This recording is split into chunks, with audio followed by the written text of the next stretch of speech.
Hi, Amy. Heavy. We just watched 90 Day Fiancé The Other Way, Season 7, Episode 20. Did it meet with your approval? Did it? Was it actually episode 20? Wasn't it? I thought it was 19. You're correct. I stand Okay. corrected. Episode 19. Thank you. Just jumping the gun a little bit. I was looking at my notes. I'm like, well, this is for episode 19. How is it possible that we missed a week? That Whoopsie. doesn't. Mm, I You know watched me, anyway. me and numbers. I don't jive with numbers. There was just there was a lot of conflict in this episode, Hmm. from what I remember anyway. Um, I'm, I'm lacking my words. Can you please help me out here? Well, I don't know what you thought, but I thought it was a very funny episode. I laughed out loud a number of times. I think I was talking to my screen as well because I just find it so absurd, some of the situations that these characters find themselves in, and how much they are either overreacting, overacting. There's definitely some acting going on, Definitely. or just insanity. I like this episode a lot. I felt like there was a lot of stuff happening in it. Okay. Well, why don't we get into it and then Yeah. I'll see if I can find the words to tell you how I felt about it. No worries. We'll get there. Before we do, 1 rate review. Follow us wherever you listen to the podcast. 2, watch us on YouTube at 90 Day Fiancé Honestly. Now we may begin. Okay, let's do this. Jenny and Sumit. We start off with Sadhna not feeling well, and this was entirely psychosomatic. I mean, the melodrama was heavy with this one. So Jenny brings her the food, which is her opportunity to talk to both parents on her own. And she makes an announcement. I was surprised when she said that she wanted to have a moment with them alone. That seemed very curious, as she doesn't seem to have any positive things to say about either one of them, especially as of late. She also said that she made the food. Did she? No. Did she? Anyway, taking Sumit's credit. Yeah, and then she makes this announcement that her and Sumit are moving, and she tells Sadhna that she needs to relax. Yeah. Yep. She gave her a very interesting speech about how Sadhna had to control her emotions and not let things get to her and just chill out. Great advice. Really top notch quality stuff. It's really going to hit home for her, and I think she's going to take it to heart, and she's going to consider her behavior in the future. Sure. Yeah, Yes, that is exactly what is going to happen because Sadhna listens to Jenny, as we all know. she Of course not. respects her greatly. Of course not. All of this is nonsense. The announcement that they're going to go move back into their old apartment. First of all, really? You're going to get the old apartment back? What? My suspicion is that it hasn't been rented out, in fact, that they probably still have a rental contract in place. But she says her reason is Sadhna's not going to change, and neither is she. Both of these women are old and set in their ways, and so therefore it is best to part ways and go live in their respective homes. The parents' response is somewhat hilarious. They order Jenny to stay. Yes, I did laugh at that. Okay, so here's one of the funny moments in the show that I wasn't quite sure you were referring to when you said it was a funny episode. Yeah, you have to stay with us. That's an order. Okay. No longer has free will or choice in her life. The parents will decide everything for her at the age of 67, and they tell her, well, things are going to get better. It's utter nonsense. I think very, very strongly that the parents were put up to this speech by the producers. I can see that happening because it seems as though their entire narrative is conflict with the parents Yes. and the cafe Yes.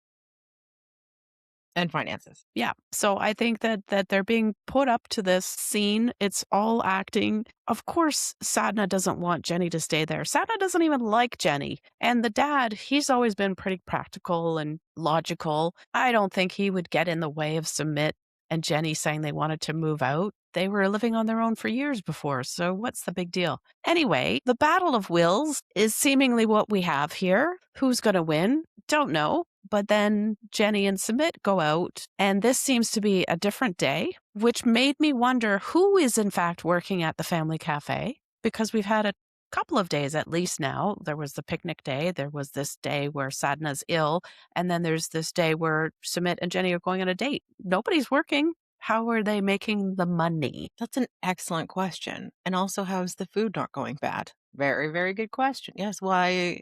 Who is manning the family cafe? Anyone? No one? Because we know that the family cafe requires all of them to be there in order to prepare, sell, prep, do all the work, fetch the water. But Yeah. not the toilet water. Not the toilet water. So But hang on, going back to the conversation between Jenny and Smit's parents, how is it even remotely possible that she got out of that conversation completely and utterly unscathed and no one has brought it up to Smit in the meantime? How is that possible? I feel like Nancy Grace right now. I'm just be- so dramatic. yes, well, we're not going to launch an investigation, but it could be that this happened just moments before she and Sumit left for their date. I don't know. Who knows? I Who knows? I don't think it is. Who knows what these people are up to, but there's definitely something a little bit wonky with the storyline. I don't quite buy it anymore. So when they go on their date and she spits it out finally to submit that she had this discussion with the parents and she says, I want my own place, and informs him that they are in fact moving out, he's flabbergasted. Doesn't know where any of this is coming from. But to his credit, he stays very calm. I like how cool and collected Sumit is in the face of argument because Jenny was out of control, I haven't heard shouting. her lose her mind like that.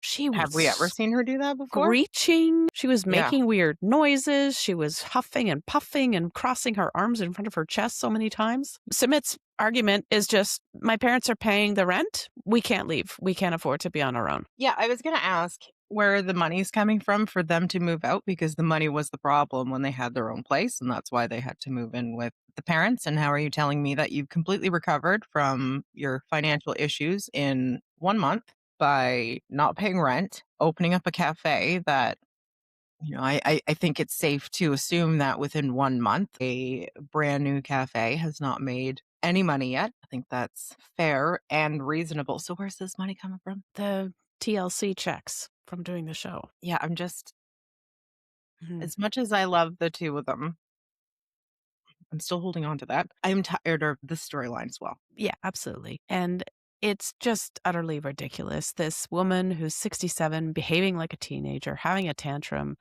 saying that she's going to leave no matter what, with or without Submit. Okie dokie. That's all I have to say. Okie dokie. Let's read on to Manon and Anthony. This also made me laugh. Did you not find it funny? No, I find her so insufferable. Like she's such an energy vampire. Mm, So as I watch her, I just become so much more miserable. okay, Yeah, I just I get it. But we did start off extremely well with a shot of chocolate and pastries. It was pure heaven for me. Yeah, it's that little chocolate fountain wheel thing looked absolutely delectable. Yes, please. Anthony goes on his first day of work, starting his new job, and Manon has to adjust to her new circumstances and various tasks that she needs to look after, including taking care of Ben all day long by herself. And this is where I just wrote, hee, because I get such glee out of watching her try to be a mother. It's so funny. She hates it. She absolutely detests it. It being her first time being a stay-at-home mom, or at least that's what she says. My God. But Mhm. then I got excited, according to my notes. My God, stroller gate, we're finally going to see it. Obviously, I thought of Yeah. you. Yeah. Okay, so I guess the laughable part was the fact that she moved into this house that was so incredibly perfect, and yet she did absolutely no research on the amenities within, a certain distance. What is wrong with you? These are your choices, and you can't blame Anthony for this. You were the one that was pushing for it because you wanted to move out of your parents' house. You wanted to own your own place. And oh my God, it's 2 hours away. So looking forward to being away from my parents. And what does she do? That's jumping ahead a little bit. I want That's to why I talk stopped first talking. about this lovely little village that she lives in, which is so quaint and idyllic. It looks Arches and a adorable. castle or a church that looks like a castle, small little lanes and cobblestone streets, everything very narrow and small and cute, adorable, Hmm. beautiful. And she goes into the one store that there is in town, which happens to be the chocolate and pastry store. I'm just like, this is so perfect. I love it. Even though it is a chocolate and pastry store, how much do you want to bet their coffee's delicious? I'm sure if they have coffee, it's probably fantastic. Mhm. I think I do want to mention that the chicken, she bought a poulet, a chicken, was 30 euros, Canadian dollars, almost 50, American, 40-ish. That's a lot of money. She spends money like it's nothing for a little piece of chocolate. Now, I do appreciate my chocolate, but I would hesitate before buying a 30 € chocolate chicken. No. I have spent money frivolously before. You were with me when we went to Porto. Remember, I got that super expensive port thinking that the numbers were switched. It was like 40-year-old, it was 25 euros, but it was a 25-year-old and it was 40 euros. Anyway, I don't think that she made that mistake. I'm just pointing out how I can be very stupid sometimes. Anyway, what was I saying? I don't know.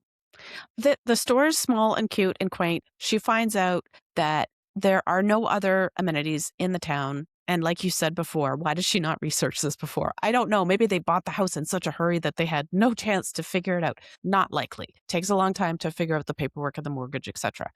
And they still had to go and visit the place. Like they didn't do a virtual tour of it. They had to go in person. And they could have just, spent a couple hours driving around, walking around to see what there is. God forbid you check online. The nearest town is 2 kilometers away, 2 kilometers, and they have everything. 2 kilometers. And Manon starts spiraling when she hears that there's nothing in town and she has to go 2 kilometers and she needs a car. I'm sorry. It's 2 kilometers. You could walk that very easily. You have a bicycle? Bicycle. Uber? Yes, that exists. It's France. It's not the middle of nowhere. It's not, try not to use a bad term here, but it's not the nether regions of a somewhat secluded point on the earth. Yes. It is France. There are lots of people, lots of things, lots of other choices you can make. Or she could drive Anthony to work and keep the car at home. I know. It's just absurd. This is where I started relishing in the melodramatics, the way that she drives herself to have this panic attack, the moaning and groaning and weeping over how horrible her life is, how trapped she is. I'm not made for this. I laughed and laughed and laughed. You are not in a third world country, Manon. There are delivery services. You can call an Uber. You can find your way out of this village if you need to, for whatever reason. Just takes a little bit of effort. No. So one of my comments when she was having her little breakdown was, did she not tell Ben this morning that it was going to be positive vibes only? Yes. And yet she is that cartoon, sad cloud that just goes everywhere, poo-poos on everything, can't enjoy a damn thing. Did she not get a pain on chocolate? Like, come on. Drives me nuts. And then I didn't write down what her actual comment was, but my note says, is it true that you can't have a panic attack as a parent? What? I don't know. It had something to do with something that she had said. I really need to take more thorough notes. Think maybe she was saying you can't afford to have a panic attack as a parent because you are supposed to be looking after another human being and you don't want them to see you in that state, nor do you want to be in a state where you can't look after them properly. I don't know if that's true because then that would mean that she was taking her son into consideration and we haven't seen that yet. Excellent point. Anyway, her bottling everything up is really not helpful, as if she actually does that. She seems to just have an explosive response about absolutely everything. She's exhausting, man. She's so exhausting. Yeah. So when Anthony comes home after his first day on his new job, he brings her flowers, such a sweetheart. He brings home bags and bags of groceries. What a good man. Then she tells him her news about what's been happening during the day, and she's almost spitting at him. There's nothing. I was like, holy crap, there's nothing. Okay, so there is a plan. There is a light at the end of the tunnel. They've got this second car that they've leased. God knows how they can afford that. That's coming in 1 month. So she has 30 days-ish to cope with the circumstances the way they are now, and then it'll be okay. She'll have her car so she can get around on her own without having to resort to insanity like bicycles or Ubers. Or even walking. You and I walked further to get Natash, and I Yes. had a broken foot. And you had a broken foot. That was incredible. And it And was we about still 35 degrees outside Yeah, it Celsius. was nuts. So the It was fact that hot. she can't walk 2 kilometers to the pharmacy, Yeah. Yeah. is that Yeah. not something that people look at before they move to a place, like, where the closest pharmacy is, especially if you have a child? No. Who I mean, I don't wouldn't? have one, but I've heard of my friends running out at, the middle of the night to get meds for their kid. I mean, hopefully Anthony would be home at that time, but just no forethought. Again, she's so impulsive, does not think things through. So she's not nearly as successful as she would like to say that she is, but then also say that she's not because she's a complete and utter failure.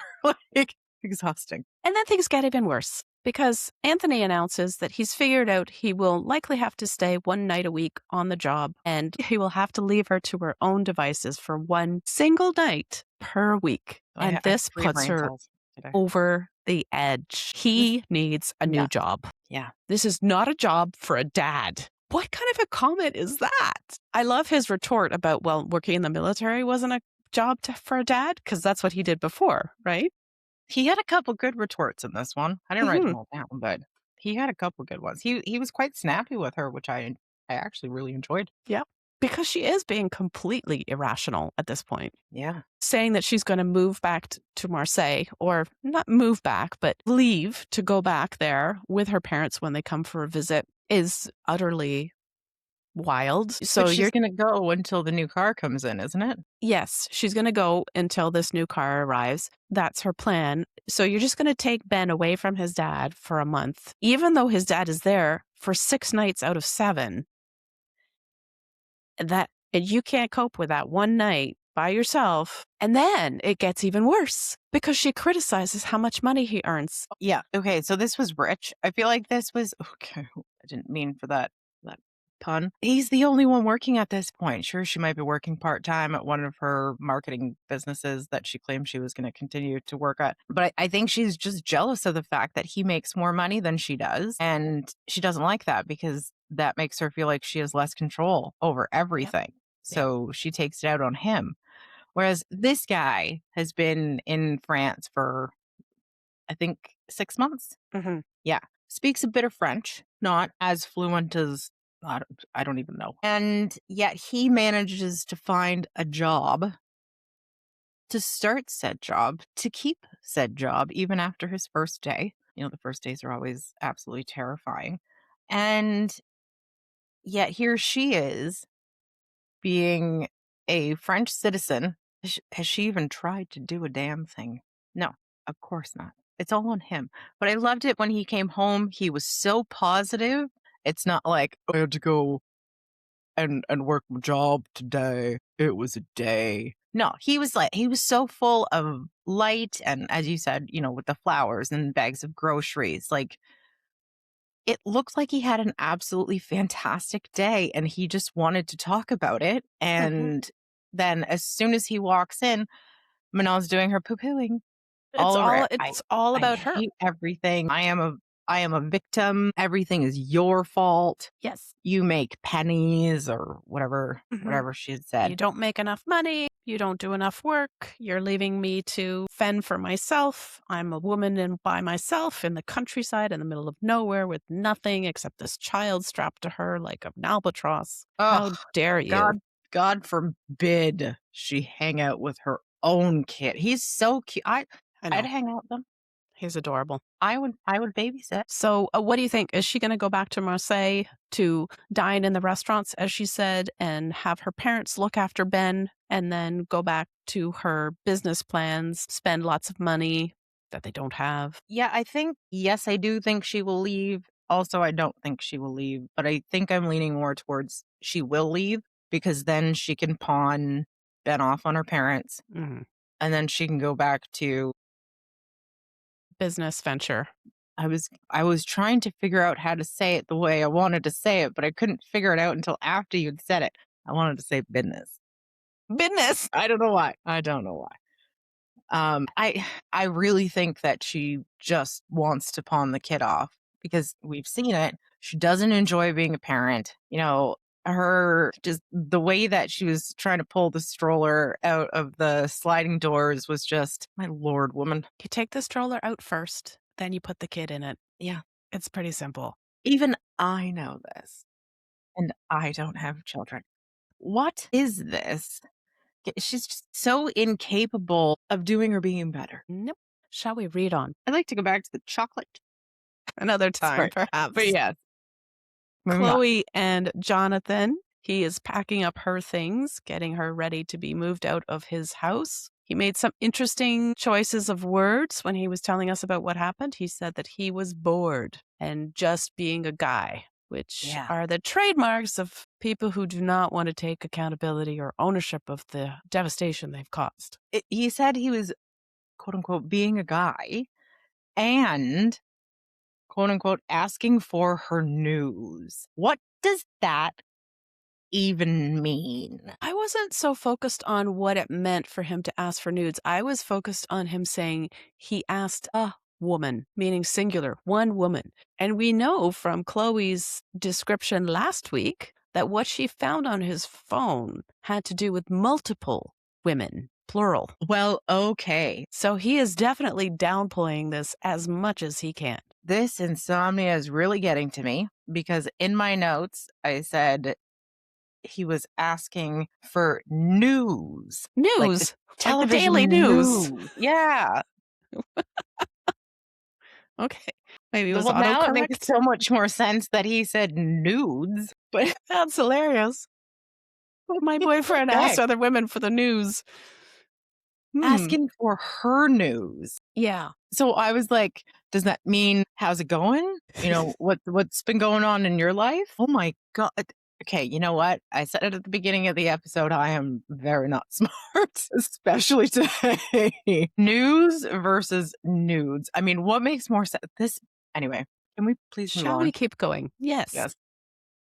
Jonathan wants forgiveness from Chloe. Good luck with that. I really don't think that will happen because we know it wasn't just one woman, and this is a pattern that he's had in the past, that he said he wanted to stop and be monogamous with Chloe, but it seems like the pattern is firmly entrenched at this point, and that is very disturbing. He says he hasn't hooked up with anybody else. I don't care. Online cheating is still cheating. And you know how I feel about the term online cheating. It is still cheating. I just repeated exactly what you said, but it's true.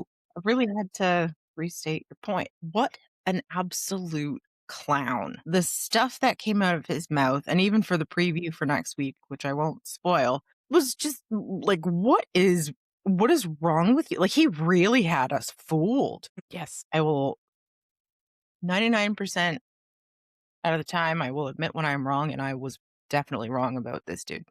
Yeah, Definitely. he's not a good dude. And then when she spits out, your mom would be disappointed in you. I was like, okay, now you're both hitting the low blows Mm-hmm. and you need to separate. Yeah. Those are the kinds of things that a relationship can't recover from. When you state something like that, your dead mother would be ashamed of you, in effect. No, you can't go back. You can't. Not that I'm saying that she should, because what he did was unforgivable. And he's so super defensive when he's talking to the camera about what happened, as if we're going to be on his side now. Nope. Absolutely not. And then he takes it a step further and starts dragging Chloe for her overreacting about a few photos. No, we don't minimize this. No, we allow her to feel what she's feeling and we recognize the truth of what she found on your phone and we accept it. We don't say, it's just a few photos and she's overreacting. No, sir. That does not make it better. That makes it worse, quite a bit worse. I really wonder what was edited out. Like, has he been showing this behavior like throughout the entire season and he just got a good edit? Maybe. Because I'd like to think that you and I are both pretty good at assessing people and we were both fooled. I think he's especially skilled at what he does. I think that's maybe why he has the job that he does. He's really, really good at playing a part. Well, he had He had us fooled. And Chloe is not a smart cookie. So to have the two of these people together, you kind of want to side with the person who seems like they're more intelligent and more calm and put together, Reasonable.